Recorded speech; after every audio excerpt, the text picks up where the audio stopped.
छात्रों नमस्कार। मैं डॉक्टर जवाहर।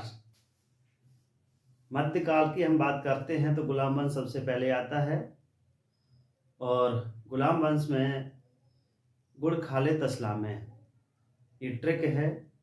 गुलाम खिलजी तुगलक सैयद लोधी और मुगल। ठीक।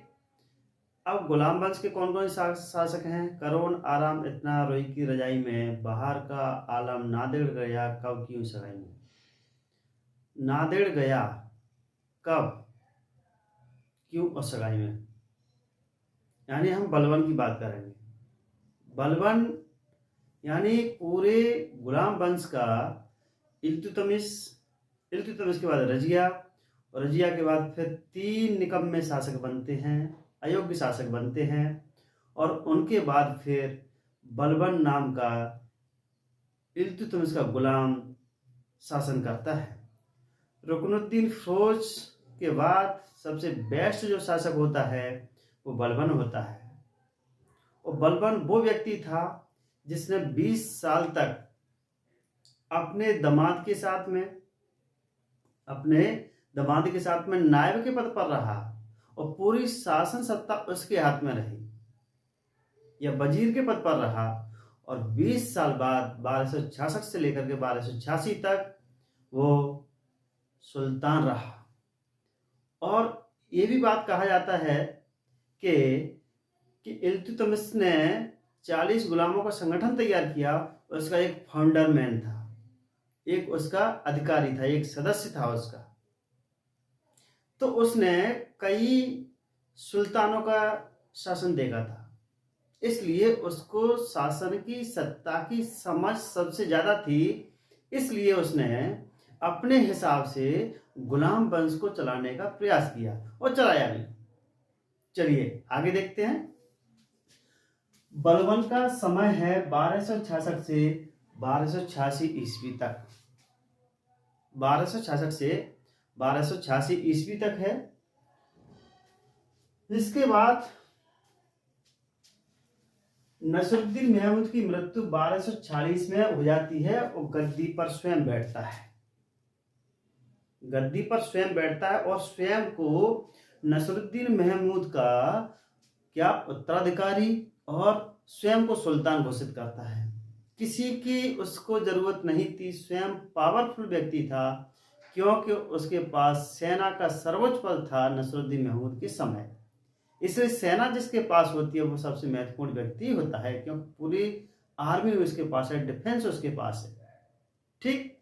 वर्तमान में जो बिपिन रावत जी खत्म हो गए तो उनके पास थी। चलो आगे बढ़ते हैं। इसके समय में 20 वर्ष वजीर रहा और 20 वर्ष सुल्तान रहा।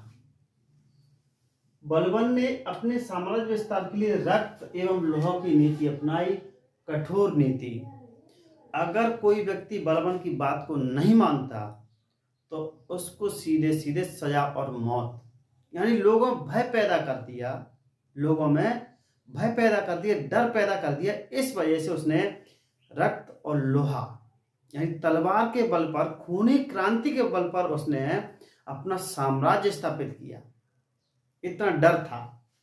और आगे देखते हैं। उसने एक सिद्धांत दिया था, राजत्व का सिद्धांत। राजा का सिद्धांत क्या होता है उसने उस राजा सिद्धांत में बताया था कि सुल्तान का पद ईश्वर ने बनाया है।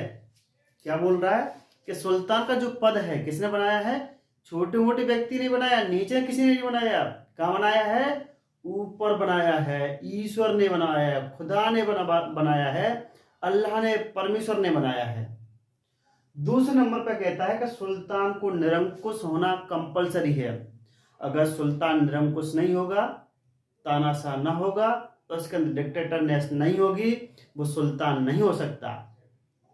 इससे पहले एक सुल्तान और बना था, वो टोपी बना करके बेच करके फिर अपनी खाना पूर्ति करता था, और कुरान की आयत ठीक उनको बेच करके अपना वो करता था, जीवन यापन करता था। और ये क्या बोल रहा है? ये बोल रहा है कि सुल्तान को निरंकुश होना चाहिए, क्योंकि ये ईश्वर ने बनाया पद है।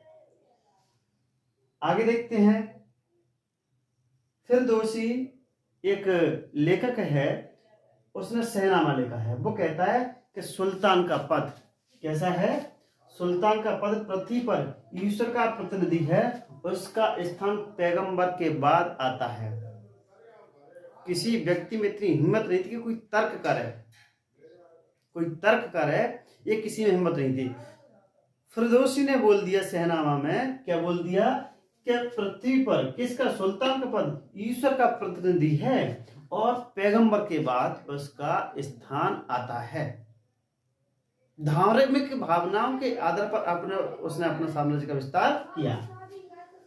अपने आप को अफरासिया वंश का बताता था और शासन को ईरानी आदर्शों के रूप में सुव्यवस्थित किया। ईरान का जो शासन व्यवस्था थी उसके आधार पर भारत के शासन को स्थापित करना चाहता था। जागीरदारों से जागीर वापस ले ली, उसके स्थान पर उनको नगद वेतन दे दिया। एक काम स्टार्ट कर दिया इसने। फिर लेकिन सैनिकों को वेतन के स्थान पहले की बात ही, सैनिकों से इसने जमीन वापस नहीं ली। और देखिए, कंपल्सरी पेंशन का अधिनियम एक्ट इसने बनाया था बहुत पहले। वजीर के पद को समाप्त कर दिया, महत्व घट गया।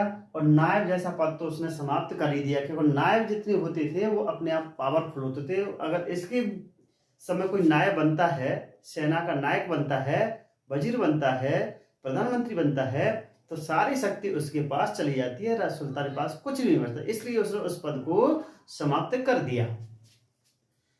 सैनिक सेवा को योग्य न होने पर उन्हें अनिवार्य पेंशन देकर घर भेज दिया। जा बेटा, परमानेंट तू घर जा, तेरे अंदर इतनी पावर नहीं है, शक्ति नहीं है कि तू सेना में लड़ाई कर सके, लड़ सके विरोधियों से युद्ध में।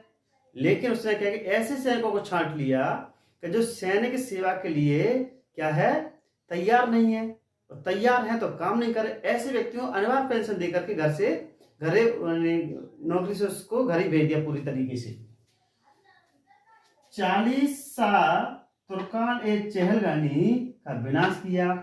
जिसका पहले सदस्य था उसको पता है, अगर मैं इस संगठन को रखता हूं जिसको इल्तुतमिश ने बनाया, तो मेरे ऊपर भी इन 40 अमीरों का क्या होगा? शासन होगा, मेरे ऊपर इनका दबाव होगा, तो इसलिए इसको भी विनाश कर दो। दरबार में सजदा ए पावोस की प्रथा लागू। अब सजदा पावोस की प्रथा क्या होती है कि जब कोई व्यक्ति आएगा उसको चरण बंदन करेगा, सजदा हो गया, और दंडवत करके पैरों में जाकर के उसके पैरों को चाटेगा जीव से, उसको सजदा ए पावोस, इस प्रथा को उसने लागू कर दिया और अनिवार्य कर दिया। हर व्यक्ति को करना है, नहीं करेगा तो उसको सजाए मौत दे दी जाएगी। और बलबन ने फारसी रीति रिवाज पर आधारित नवरोज उत्सव भी प्रारंभ किया। अपने जीवन में इसने ये काम के सारे काम फारसी और ईरानी उस पर कर रहा था। और उसके बाद बलबन के दरबार में फारसी कवि अमीर हसन और एक व्यक्ति था अमीर खुसरो और अमीर हसन। अब अमीर खुसरो के बारे में हम जानते हैं। अमीर खुसरो का नाम क्या है? मोहम्मद हसन है। और इनको तूतिया ए हिंद का तोता भी कहा जाता है। एग्जाम में कई बार पूछा है। अमीर खुसरो किसके दरबार में रहते? बलबन के दरबार में रहते। उन्होंने किसका आविष्कार किया? सितार और तबले का आविष्कार किया। 2 क्वेश्चन हो गए। और आगे और बात करते हैं, ये निजामुद्दीन औलिया का शिष्य था। निजामुद्दीन औलिया का शिष्य था। और एक व्यक्ति और था इनके दरबार में, अमीर हसन। ये 2 व्यक्ति उनके दरबार में रहते थे। इसलिए बलबन से संबंधित बहुत से क्वेश्चन कई बार प्रतियोगिता में पूछे गए हैं। वो सिंपल से क्वेश्चन इसमें से हैं। 1239 में बंगाल के सूबेदार तुगरिल खान ने उसका विद्रोह कर दिया। उसने अपने बेटे को भेजा मोहम्मद को। मोहम्मद मारा गया। अब इससे भी परेशान हो गया और उस विद्रोह को उसने अच्छे तरीके से दबाया, लेकिन वो मारा गया। बलबन की मृत्यु के बाद उसका पुत्र कैकुबाद या कैखुसरो गद्दी पर बैठा। और बैठने के बाद 1286 से लेकर 1290 तक 3 साल में कैकुबाद कैखुसरो ने उस गुलाम वंश को बड़ी मुश्किल से तैयार किया था, उसका सत्यानाश विनाश कर दिया। क्यों कर दिया? कि कैखुसरो कैकुबाद अय्याश था, महिलाओं का बड़ा शौकीन था, और उसके बाद निकम्मा, नालायक था, अयोग्य था, और उसके साथ में ही उसने 3 सालों में पूरी तरीके से उसको खत्म कर दिया। और उसने क्या किया, पूरा कलंक लगा दिया गुलाम वंश पर। और जैसे ही वो खत्म हुआ, जैसे गुलाम वंश भी खत्म हो गया, तो 3 साल में ही 1290 में गुलाम वंश की समाप्ति हो गई। अब आपको करना क्या है, आपको इस वीडियो को अच्छे तरीके से देखना है। अगर इस वीडियो को अच्छे तरीके से देख लोगे तो आपका भी भला हो जाएगा, आपका भी कल्याण हो जाएगा। इसलिए इस वीडियो को सबसे पहले सब्सक्राइब करें, शेयर करें, कमेंट करें और लाइक करें। पड़ोसी को, अड़ोसी को, सबको भेज दो तो सबका ही कल्याण हो जाएगा। लास्ट में बात यही कहूँगा, कर भला सो हो भला, और पढ़ेंगे तो बढ़ेंगे। धन्यवाद, मेरी तरफ से बहुत बहुत मंगल कामनाएं इस वीडियो को शेयर करने के लिए।